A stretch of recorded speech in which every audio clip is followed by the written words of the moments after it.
L'heure est grave, monsieur le Premier ministre.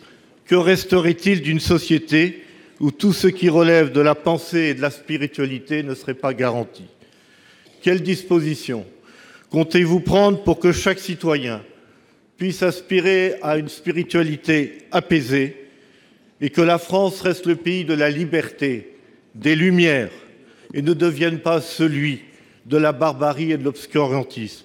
Éducation, formation, dénonciation et sanctions.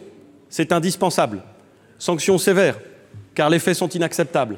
Transformation de notre droit. Nous aurons l'occasion, au cours de l'année 2019, de soumettre et d'étudier avec l'Assemblée nationale et le Sénat des dispositions législatives qui permettront de faire évoluer le droit et notamment la responsabilité de ceux qui gèrent les réseaux sociaux, afin qu'ils ne puissent se contenter de dire « nous ne sommes pas des éditeurs, nous sommes au fond des hébergeurs, nous ne sommes pas responsables de ce qui se dit sur nos réseaux ».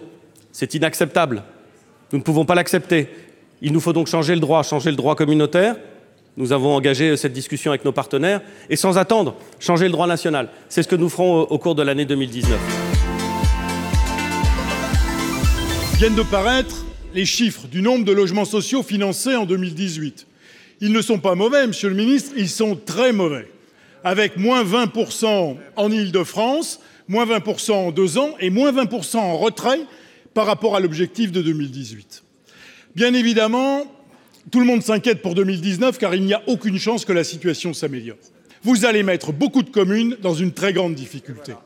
Alors, monsieur le ministre, quelles instructions le gouvernement entend-il donner au préfet de région qui préside le comité régional de l'habitat pour que cette difficulté soit prise en compte au moment où sera jugée la bonne volonté des maires pour construire du logement social?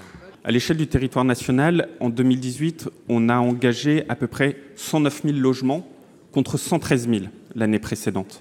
Et le référentiel que vous donnez, c'est un référentiel sur l'année 2016 en Île-de-France, qui était une année exceptionnelle. Et je crois que vous le savez très bien. Et que cette année-là, de manière générale, en Île-de-France, c'est moins 3% par rapport à l'année dernière, mais c'est à peu près le même niveau que l'année 2015. Aujourd'hui, nous n'avons absolument pas suffisamment de logements sociaux. Alors, qu'est-ce qu'il faut faire face à ça? Il y a au moins 2 choses qu'il nous faut faire à très court terme. La première, c'est de faire en sorte qu'on lève les incertitudes, les inquiétudes qui, aujourd'hui, perdurent au sein du mouvement des logements sociaux. C'est notamment toute la démarche de la clause de revoyure que nous avons engagée, à laquelle vous participez, monsieur le président Dallier, pour qu'on puisse trouver les solutions, notamment vis-à-vis des inquiétudes de l'année 2020 que nous connaissons bien. Au moins sur le constat, nous devrions pouvoir tomber d'accord.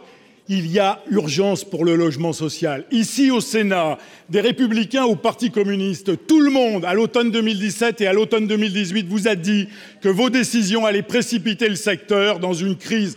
Nous y sommes, nous y sommes.